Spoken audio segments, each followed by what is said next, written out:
The massive space station called Nexus Prime floated in the empty space between galaxies. It was bigger than most moons, and made of crystal that glowed with soft blue light. Ships from 47 different alien worlds were docked at its many ports. Today was not a normal day. Today, the Galactic Council was meeting for an emergency that could decide the fate of all life in the galaxy. June walked through the long corridors of the station with slow, careful steps. He was the human ambassador, a man in his 50s with gray hair and tired eyes. Behind him walked Hana, a young woman who was an expert in alien languages. She carried a small bag with Earth's official papers and communication devices. The corridors were full of aliens rushing to the Great Council chamber.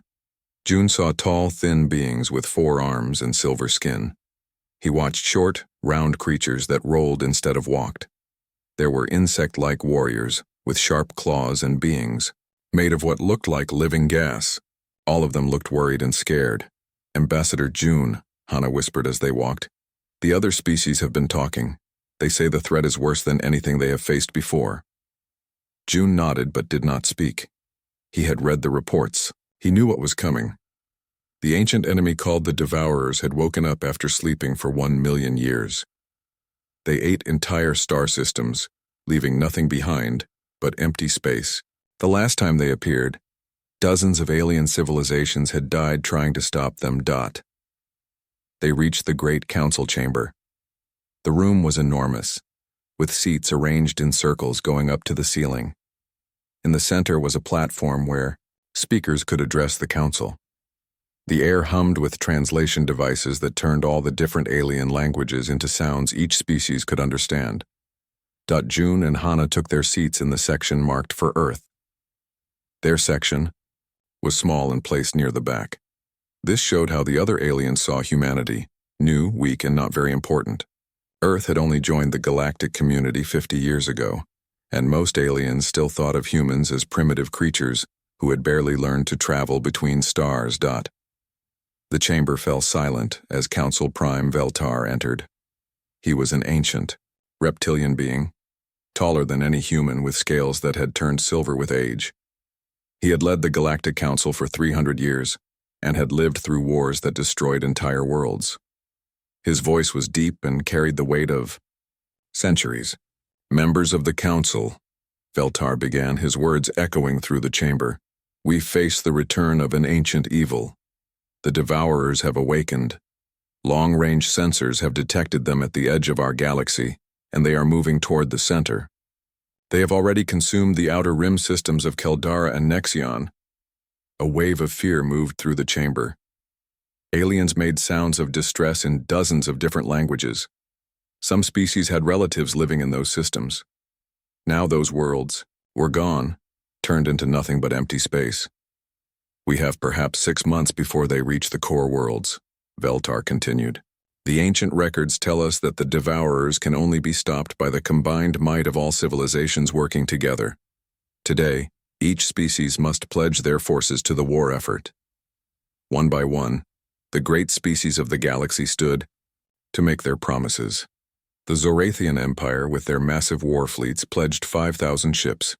The Crystal Mines, beings of pure energy, offered their planet-destroying weapons.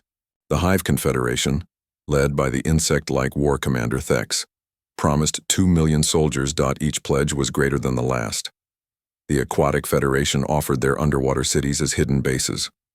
The Machine Collective promised to build weapons faster than any organic species could. The plant-like Verdani said they would grow entire forests that could fight in space. June listened to each promise and took notes on his small device. Hana translated the more complex alien terms for him. As each species spoke, June noticed something.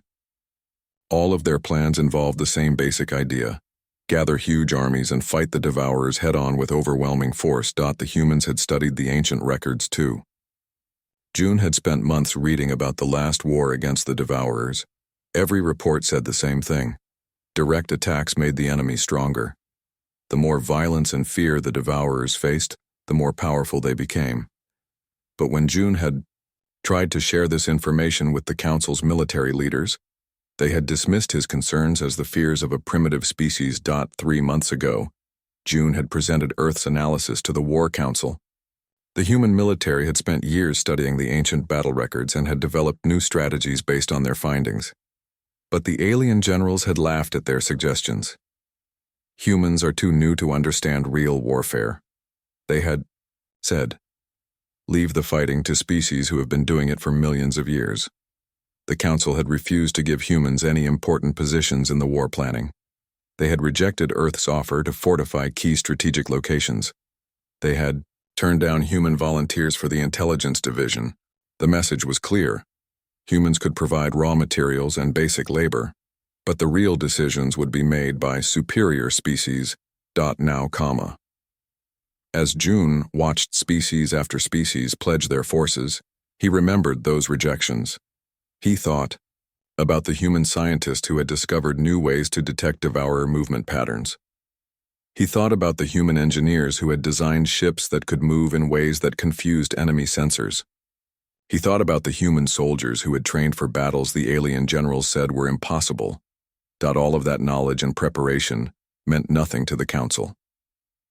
They wanted human resources but not human ideas. War-Commander Thex stood to speak. His insect-like face clicked as he talked. The Hive Confederation has fought the darkness before. We know that victory requires sacrifice. We pledge not just our soldiers, but our breeding worlds. If necessary, we will birth a new generation in the middle of battle. The chamber erupted, in cheers and sounds of approval. This was the kind of dramatic gesture the Council loved. Total commitment, regardless of cost. Finally, comma. After hours of pledges and speeches, Council Prime Veltar's ancient eyes turned to the human section. And now we call upon our newest members, the humans of Earth.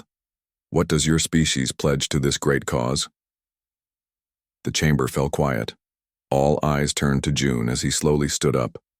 Some aliens leaned forward to hear better. Others whispered to their neighbors, probably guessing that Earth would offer some small contribution. Maybe a few ships or some mining equipment. Hana looked up at him with worried eyes. She knew what June was thinking. She had been with him during all the rejected meetings and dismissed proposals. She had watched him grow more frustrated as the Council treated human expertise like it was worthless. June looked around the great chamber. He saw representatives from civilizations that had ruled space when Earth was still covered in ice. He saw species with technology that could reshape matter itself. He saw beings who had lived for thousands of years and commanded fleets that could destroy solar systems. But he also saw something else. He saw species that had been fighting the same way for millions of years and losing to the same enemy every time it appeared. He saw leaders who were so sure of their own superiority that they could not learn new ideas. He saw a council that wanted human resources but would never accept human wisdom. The silence stretched on. Somewhere in the chamber an alien coughed. The sound echoed in the vast space. Veltar's tail twitched with impatience. June took a deep breath. He thought about Earth, floating alone in space, protected only by its own people. He thought about the billions of humans who were counting on him to make the right choice. He thought about the human soldiers, scientists and engineers whose expertise had been rejected by species that claimed to know better. Then June spoke. His voice was quiet, but the chamber's translation system carried his words to every corner of the room. No. The word hung in the air like a physical thing. No. Such a simple sound, but it seemed to echo through the massive chamber forever. Every alien in the room froze.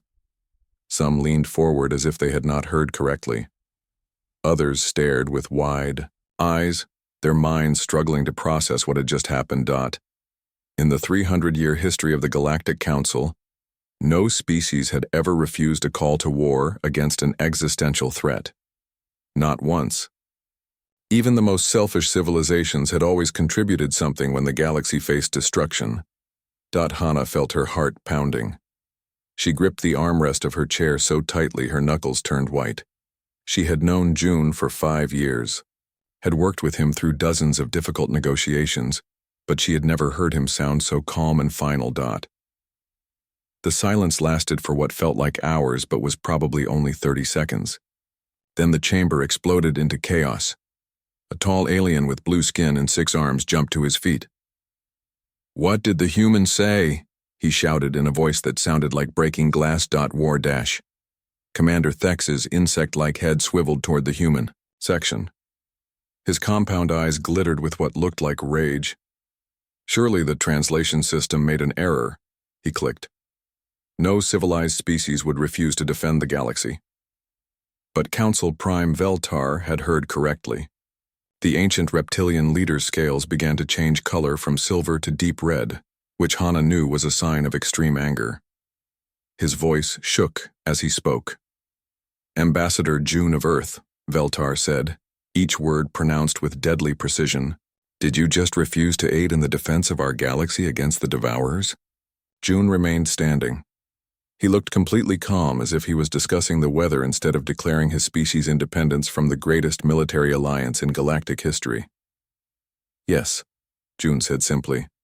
"Earth will not participate in your war." This time the chaos was even worse. Aliens were shouting in dozens of languages. The translation system began to overload, producing strange clicking and buzzing sounds as it tried to process too many angry voices at once. "Cowards," screamed a crystalline being whose body flashed with angry red light. "Traitors," yelled a creature that looked like a walking tree with thorns for fingers. "They should be expelled from the council immediately," demanded a floating jellyfish-like alien dot. But Veltar raised one clawed hand, and the chamber fell silent. Again, his authority was absolute even in chaos. "Explain yourself," the Council Prime commanded. "The Devourers will consume every world in this galaxy, including Earth. How can you refuse to fight for your own survival?" June nodded, as if he had been expecting this question. "Council Prime, 3 months ago I came before the War Council with detailed plans for fighting the Devourers. I brought the best military minds from Earth, officers who had studied the ancient records more carefully than anyone in this chamber. We offered strategies that had never been tried before." He paused and looked around the room. Many aliens looked, confused. They had not heard about these meetings. "The War Council dismissed our plans without consideration," June continued. "General Vextor called them the fantasies of primitives. Admiral Krelon said humans were too young as a species to understand real warfare. Every suggestion we made was rejected." War Commander Thex's mandibles clicked angrily. "Because your species has only been spacefaring for 50 years. We have fought wars for millennia. And lost to the Devourers every time they appeared," June replied calmly. "The same strategies, the same massive frontal attacks, the same results. Billions dead and the enemy barely slowed." The chamber erupted again, but June's voice cut through the noise. 2 months ago, Earth offered to fortify the Kelteran Pass, a strategic location that could serve as a choke point to slow the Devourers' advance. The Engineering Council called it unnecessary and a waste of resources. 1 month ago, human volunteers applied for positions in the Intelligence Division. They had developed new methods for tracking Devourer movement patterns. Every application was rejected. We were told that intelligence work was too complex for human minds. Hana watched the faces around the chamber. Some aliens still looked angry, but others were beginning to look uncomfortable. They were remembering these rejections. "Last week," June continued, "Earth requested representation on the Strategic Planning Committee. We were told that humans could contribute raw materials and basic labor, but that real decision-making should be left to established civilizations." Council Prime Veltar's tail lashed back and forth. "Your grievances do not excuse abandoning the galaxy in its hour of need." "We are not abandoning anyone," June said. "We tried to help. We offered our knowledge, our expertise, our innovation. You rejected all of it. You made it clear that you want human resources but not human ideas. You want our ships, our materials, our soldiers, but not our strategies or our leadership." He looked directly at Veltar. "If our contributions are not valued, if our expertise is not wanted, if we are seen as nothing more than suppliers of cannon fodder, then we choose not to participate." The chamber fell silent again. This was not the response they had expected. They had thought humans would beg for forgiveness, would promise to contribute whatever was asked. Instead, June was explaining why Earth's refusal was logical. Hana had been working on her tablet while June spoke. Now she stood up and whispered something to him. June nodded and looked back at the council. "There is something else," he said. "My aide has been monitoring communications channels during this meeting. It seems several species have been holding private discussions about the human problem." A wave of uncomfortable shifting moved through parts of the chamber. Some aliens exchanged guilty glances. According to intercepted transmissions, June continued, reading from Hana's tablet, "The Zorathian Empire, the Crystal Mines, and the Machine Collective have been planning to use the war as an opportunity to reduce human influence in galactic affairs. The exact phrase used was, eliminate the upstart species before they become a real threat." Now the silence in the chamber was different. It was the silence of beings who had been caught in their plans. General Vextor, a massive alien with armor-like skin, stood up quickly.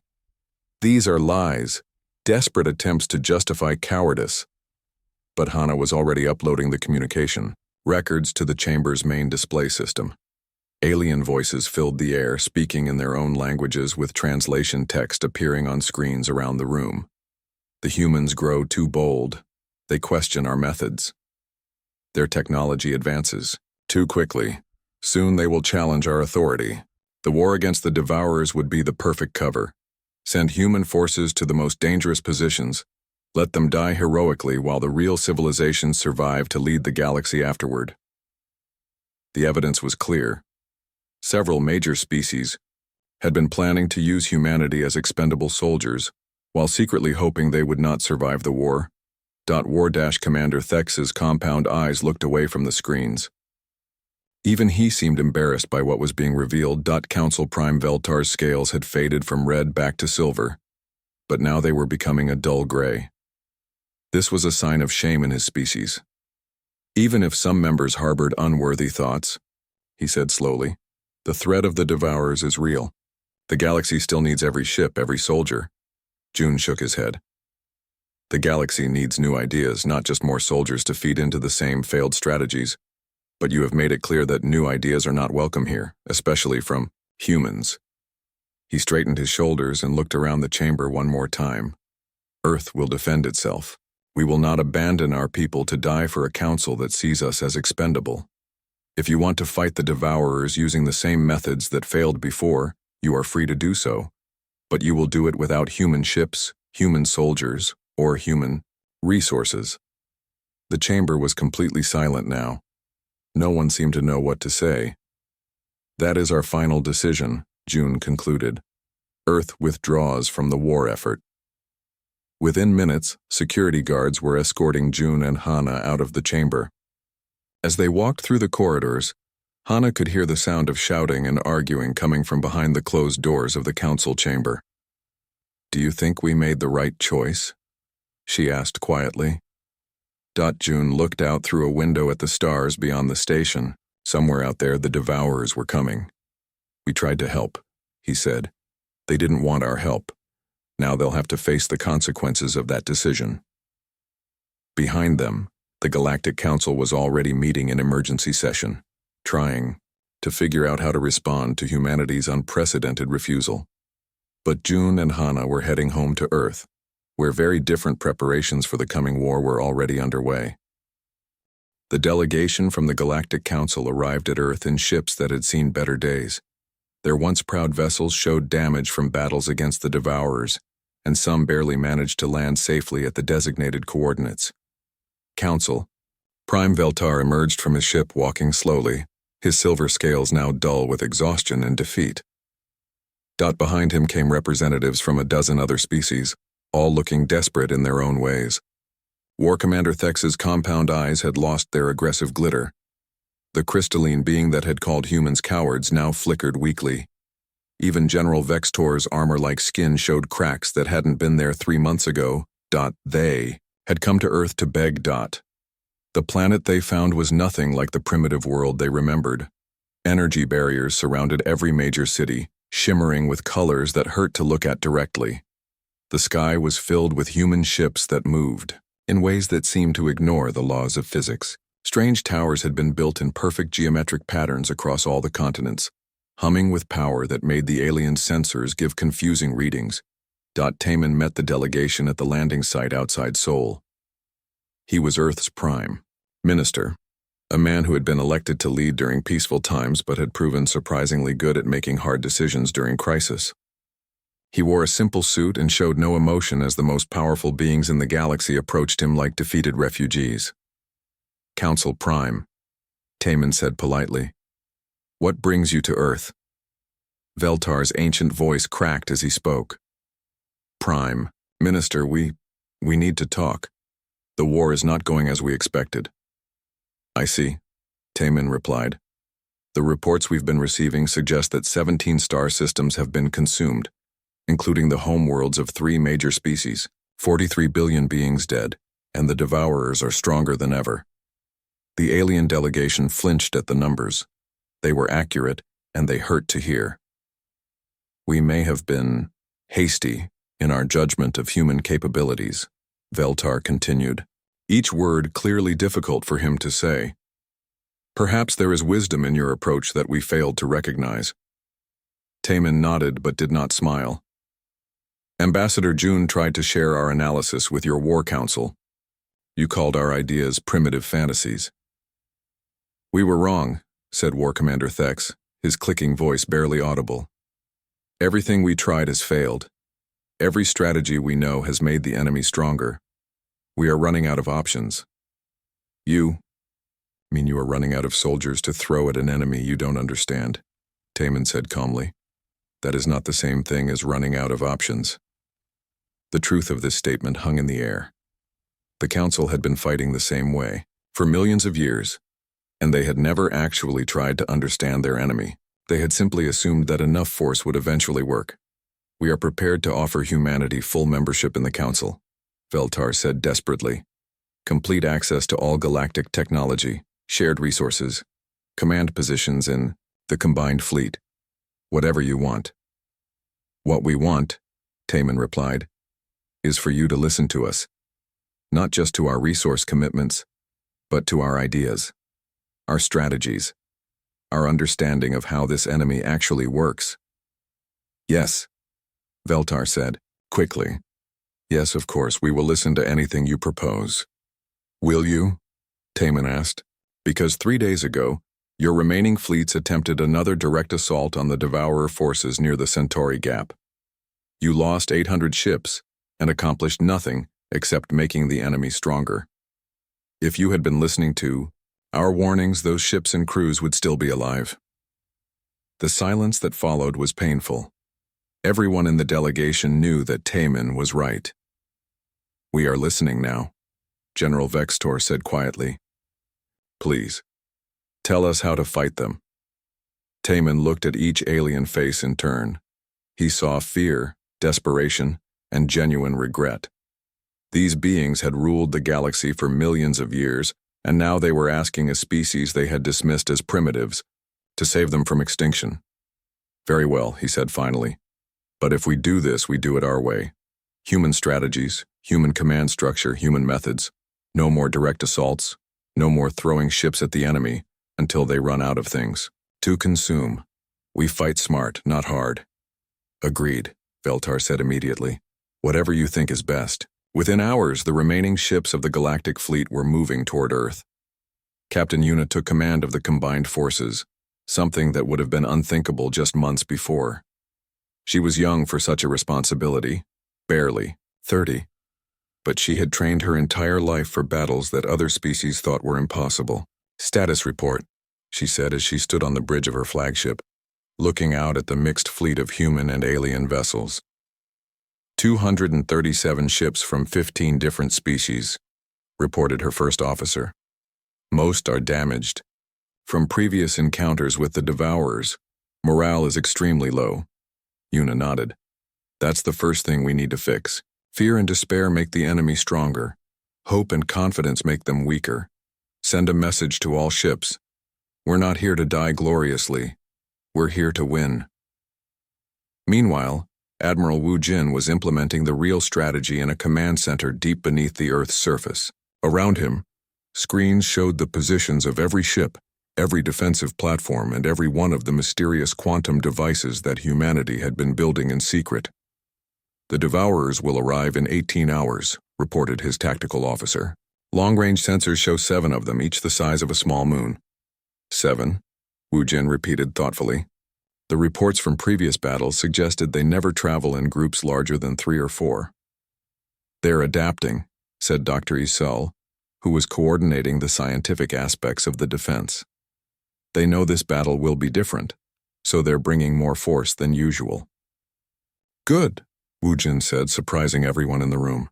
"If they're changing their tactics, it means they're worried. Worried enemies make mistakes." Dr. Isel looked up from her calculations. "The quantum resonance fields are ready. All mirror. Platforms are in position.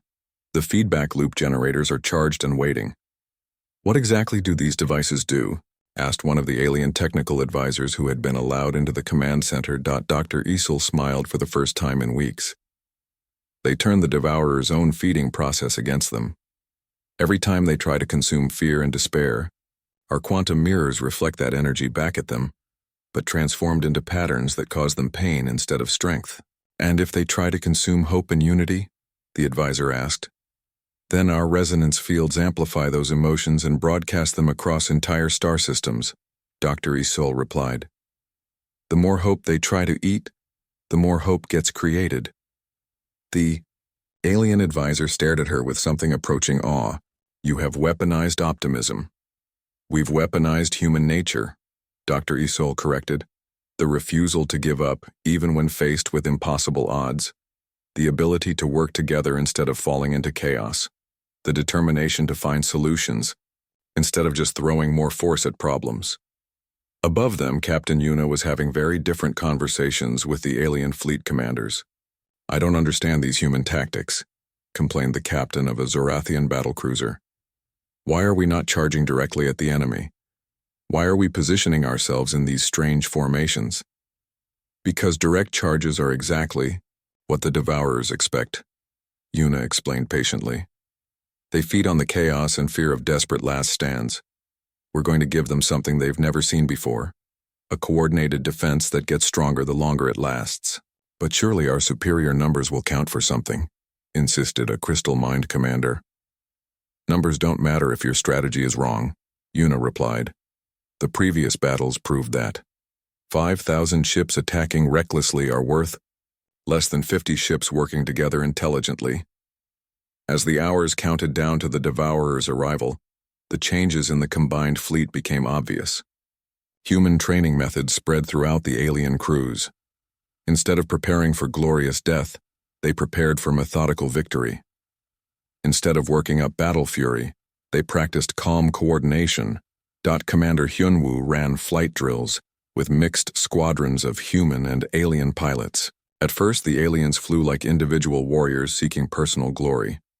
By the end of the training session, they moved like parts of a single organism, each ship supporting the others in patterns that maximized everyone's effectiveness. Captain Jiwon led boarding party exercises, teaching alien soldiers how to work in small teams instead of massive assault waves. "The goal is not to die for your species," she told them. "The goal is to complete the mission and come home safely." These were alien concepts to warriors who had been taught that glorious death was the highest honor. But as they trained together, something changed in the way they thought about combat. The Devourers were coming, and for the first time in galactic history, the defenders were not preparing to meet them with fear and desperation. They were preparing to meet them with hope, unity, and the unshakable human belief that there was always a way to win if you were smart enough to find it. In 18 hours, the galaxy would find out if humanity's gambit could succeed where millions of years of traditional warfare had failed. 3 months had passed since June's refusal at the Galactic Council, and the war against the Devourers was going very badly. The combined fleets of 47 alien civilizations had met the enemy at the edge of the galaxy with confidence and superior numbers. They had been completely destroyed. The first battle at the Kelteran system lasted only 6 hours. The Zorathian Empire's 5,000 ships charged directly at the Devourer fleet, firing every weapon they had. The Devourers absorbed the energy from the attacks and used it to become stronger. Then they consumed the entire system, including the Zorathian fleet. 5 billion beings died, and the enemy barely slowed down. The second battle was at New Crystalla, home of the crystal mines. These beings of pure energy had weapons that could destroy planets with a single shot. They fired everything they had at the Devourers, confident that raw power would win the day. The Devourers fed on the destruction and grew larger. New Crystalla became an empty void, and 12 billion crystal mines simply vanished. Deep beneath the surface of Earth, in a bunker hidden under the Rocky Mountains, Minho stared at the reports coming in from the war zone. He was Earth's defense coordinator, a man who had spent his entire life preparing for threats that might never come. Now one of those threats was real, and it was heading straight for his world. The third system fell yesterday, he said to the woman sitting across from him, varied in prime and all its moons. The Devourers are moving faster now, like they're getting stronger with each victory. Suman looked up from her computer screens. She was Earth's chief technology officer, responsible for all the advanced projects that most humans didn't even know existed. Her fingers moved quickly across holographic displays that showed defensive positions throughout the solar system. The pattern is clear, she said. Every time the aliens try to fight the Devourers directly, the enemy gets more powerful. Fear, desperation, and chaos seem to make them stronger. Which is exactly what June tried to tell the War Council 3 months ago. Minho replied bitterly. But they knew better, didn't they? On the screens around them, news reports from across the galaxy painted a picture of growing disaster. The combined alien fleets were in full retreat. Refugee ships crowded every space station and colony world. Several species were preparing to evacuate their home systems entirely. But the news report said something else too. They blamed Earth for the disasters. Human cowardice, what the Galactic News Network called it. If the humans had joined the fight, these defeats might have been avoided. Some alien leaders were calling for economic sanctions against Earth. Others suggested that humanity should be expelled from the galactic community entirely. They still don't understand, Suman said, shaking her head. They think this is about pride or politics. They don't realize we've been preparing for this fight in ways they never imagined. Far above them, on the surface of Earth, the preparations were impossible to miss. Strange energy barriers shimmered around every major city. New types of ships moved through the sky with movements that seemed to bend physics itself. Construction crews worked day and night building defensive platforms in space, using technologies that had been classified secrets until just a few weeks ago. In a military base in South Korea, Daiho supervised the final stages of humanity's most important project. He was a veteran of Earth's last global war, a man who understood better than most what it meant to fight for survival. Around him, teams of engineers and scientists put the finishing touches on devices that looked like nothing anyone had ever seen before. How much longer? He asked the lead scientist working on the central device. 2 more days, replied Nari, not looking up from her work. She was one of Earth's most brilliant physicists, the woman who had figured out how to make the theories work in practice. The quantum resonance field needs to be perfectly calibrated or the whole system could collapse. We may not have 2 more days, Daiho said grimly. Long-range sensors detected something this morning. The Devourers have changed course. Nari's hand stopped moving. Changed course how? They were heading toward the galactic core, following the route that would take them through the most populated systems. Now they're coming straight for Earth. The room fell silent. Everyone had stopped working to listen. That's impossible, said one of the younger scientists. Earth isn't strategically important. We're on the outer edge of the galaxy. Why would they come here first? Nari and Daiho looked at each other. They both knew the answer, but neither wanted to say it out loud. Because they know, Nari said finally. Somehow they know that we're different. They know that we might actually be able to stop them. Back in the underground command center, Hana was working at a communication station filled with alien writing and symbols.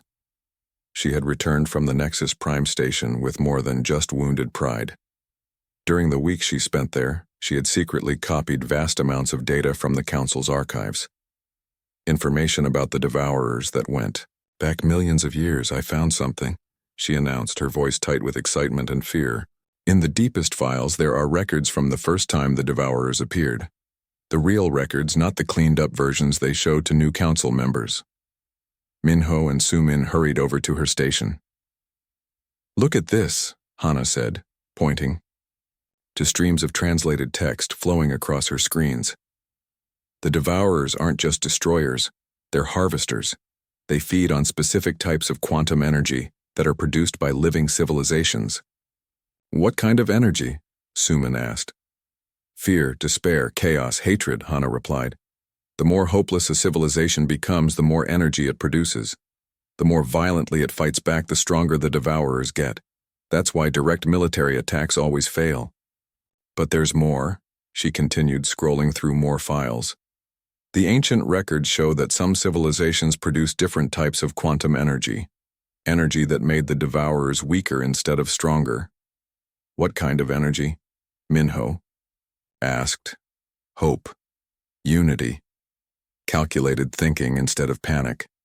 Cooperation instead of desperate competition. Hana looked up at them with wide eyes. The civilizations that produced these energies were the ones the Devourers always targeted first. They were the biggest threat. The implications hit all three of them at the same time. Humanity's refusal to panic, their careful planning, their insistence on working together despite being rejected by the Council. All of this was exactly the kind of behavior that made the Devourers see them as dangerous. That's why they're coming. Here, Sumin whispered. Not because we're weak, because we're strong in ways they can't afford to ignore. Above them, the defensive preparations continued at a frantic pace. Captain Yuna directed the placement of the last orbital defense platforms, her ships moving with precision that amazed even experienced human pilots. Admiral Wu Jin coordinated with ground-based forces, making sure every part of Earth's defense network could work together seamlessly. None of them knew that their calm, methodical approach to the crisis was exactly what the enemy feared most. In the depths of space, the Devourers moved toward the small blue planet that had dared to say no to the galaxy's greatest powers. They could sense something different about this world. Something that reminded them of the civilizations that had once posed real threats to their existence.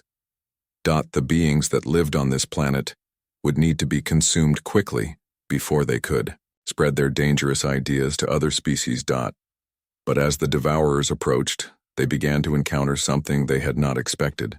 The space around Earth was filled with devices that hummed with unfamiliar energy. Barriers that didn't just block their sensors but seemed to twist the quantum fields in ways that made the Devourers feel uncomfortable. On Earth, Dr. Isol sat in her laboratory surrounded by displays showing the enemy's approach. She was the scientist who had first figured out how to detect the Devourers' quantum signatures, and she was the one who had designed humanity's secret weapon. They'll be here in 48 hours, she said to her assistant. Are the resonance fields ready? All primary nodes are online, came the reply. Secondary backup systems are at 80%. The quantum mirror network is fully operational. Isol nodded and looked out the window at the city beyond. People were going about their daily lives trusting that their leaders and scientists would protect them. They didn't know that their planet was about to become the testing ground for theories that had never been tried before. Send word to all stations, she said. Humanity is about to find out if hope and unity are really stronger than fear and despair. The message went out across Earth's defense network, and around the planet millions of people prepared for the most important battle in human history. They didn't know that their enemy grew stronger on the emotions of dying civilizations. They didn't know that every other species in the galaxy had failed because they had fought with desperation and fear. But they were about to show the universe that sometimes the most powerful weapon against ancient evil is the simple refusal to give up hope. The Devourers appeared at the edge of the solar system like nightmares made real. 7 massive entities, each the size of a small moon, moved through space in ways that hurt to watch.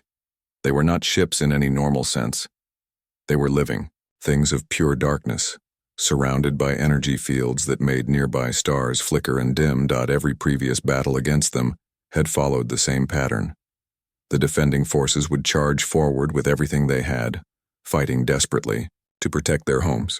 The Devourers would feed on that desperation, growing stronger with each act of violence until they were powerful enough to consume entire solar systems. This time was different. The combined fleet did not charge forward to meet them.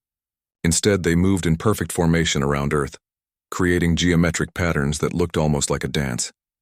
Captain Yuna stood on the bridge of her flagship, watching the enemy approach with calm eyes. "All ships maintain position," she said into her communication system. "Let them come to us." The alien crew members around her were struggling with concepts that went against everything they had been taught about warfare. Shouldn't they be attacking? Shouldn't they be showing their courage by rushing toward the enemy? "Trust the plan," Yuna said quietly. "We are not here to prove how brave we are. We are here to win." The Devourers seemed confused by the lack of immediate attack. They slowed their approach, their dark forms pulsing with energy as they tried to understand what the defenders were doing. In the command center beneath Earth's surface, Admiral Wu Jin watched displays that showed every detail of the developing battle.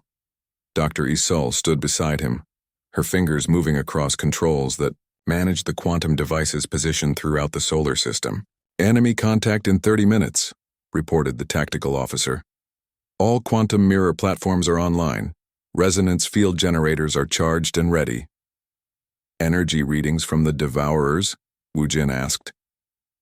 "Lower than expected," Dr. Isul replied, studying her instruments. "They're used to feeding on fear and chaos from the moment they arrive. Our calm response is confusing them." This was exactly what humanity had hoped for.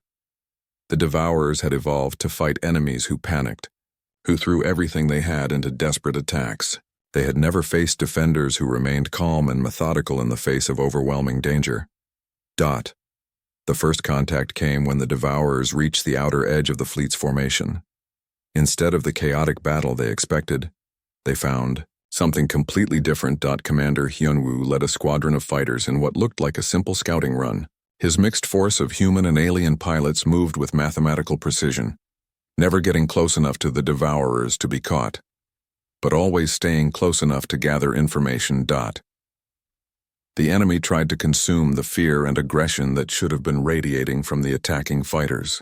Instead, they found only calm professionalism and careful coordination.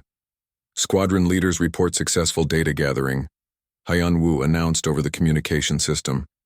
"Enemy weakness confirmed in sectors 7 and 12, proceeding to Phase 2.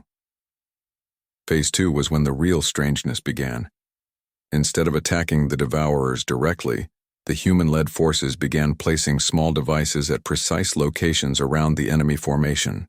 Captain Jiwon led boarding parties that moved like ghosts, slipping past the Devourers' defenses to plant quantum disruptors inside the enemy's energy fields. The Devourers tried to feed on the excitement and fear that should have come from these dangerous missions. But the boarding parties worked with the calm focus of surgeons, treating the deadly operation as just another job to be done well.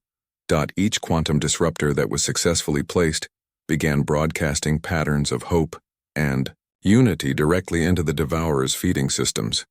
Instead of growing stronger, the ancient enemies began to weaken. "It's working," Dr. Isul said, her voice filled with wonder. "The quantum mirrors are reflecting their own consumption energy back at them, but transformed.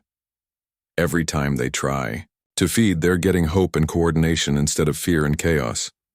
The largest of the Devourers seemed to realize what was happening. It began to pulse with dark energy, preparing for the kind of devastating attack that had destroyed so many civilizations before. But humanity had prepared for this moment too. As the Devourers' attack reached its peak, every quantum mirror platform in the solar system activated at once. The enemy's own destructive power was caught, transformed, and reflected back at them, amplified 1,000-fold. The explosion that followed was unlike anything in recorded galactic history, but instead of the usual darkness that came when the Devourers fed on destruction, This explosion blazed with light that carried patterns of hope and unity across multiple star systems. The other 6 devourers reeled back as if they had been physically struck. The quantum energy patterns that humanity had created were spreading through space itself, turning the very fabric of reality into something that caused the ancient enemies pain, instead of providing them with food. All ships, begin Phase 3. Admiral Wujin ordered from his command center. Phase 3 was the final gambit, the strategy that would either save the galaxy or doom it completely. As the Devourers weakened, the combined fleet moved into attack formation. Not the chaotic charge that had failed so many times before, but a coordinated advance that looked more like a scientific experiment than a battle. Each attack was precisely calculated to force the Devourers to try to feed on specific types of energy, and each time they tried to feed, Nari's quantum barriers reflected that energy back at them transformed into patterns that made them even weaker. The breakthrough came when the largest devourer, desperate to regain its strength, attempted to consume Earth itself. This was the moment humanity had been preparing for since the day they learned of the enemy's existence. As the Devourer's feeding tentacles reached toward the blue planet, they encountered not the fear and despair they expected, but something completely different. Earth's quantum barriers didn't just protect the planet, they transformed the Devourer's own consumption energy into a feedback loop that tore apart the entity's quantum structure. The ancient enemy that had terrorized the galaxy for millions of years began to dissolve into component particles. The other 6 Devourers tried to flee, but it was too late. The quantum patterns that humanity had created were spreading faster than they could move. One by one, they began to break apart as their own feeding mechanisms turned against them. Across the galaxy, beings watched in stunned silence as sensors registered the impossible. The Devourers were being destroyed not by superior force, but by having their own nature used against them. The final Devourer lasted only minutes longer than the others. As it dissolved into quantum foam, its death cry carried across space in the form of energy patterns that every species in the galaxy could detect. The ancient terror was dead. In the aftermath, the combined fleet hung in space around Earth, trying to process what they had just witnessed.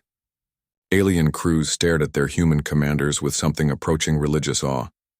"How did you know?" War Commander Thex asked Captain Yuna as they stood together on the flagship's bridge. "How did you know that hope could be weaponized?" Yuna looked out at the stars, which seemed brighter now that the Devourer's darkness was gone from the galaxy. "We didn't," she admitted, "but we knew that doing the same thing that had failed before would just fail again. So we tried something different." Within days, delegations from across the galaxy were arriving at Earth. Council Prime Veltar, his scales now bright silver with health and renewed hope, formally offered to make June the new leader of the Galactic Council. "The galaxy needs new thinking," Veltar said as they stood together in the rebuilt council chamber. "We need leaders who can see solutions where others see only problems." June accepted the position, but on his own terms. "The council will no longer dismiss ideas simply because they come from primitive species," he said. "Every civilization, no matter how young or small, will have a voice in galactic affairs." The changes that followed transformed the galaxy. Species that had been ignored for millennia suddenly found their ideas welcomed and implemented. Technologies that had been dismissed as impossible became standard tools for exploration and defense. But perhaps the most important change was in how the galaxy thought about problems. Instead of throwing force at every challenge, civilizations began to look for creative solutions. Instead of competing with each other, they began to cooperate. Humanity had taught them that sometimes the most powerful weapon against impossible odds was the simple refusal to accept that something couldn't be done.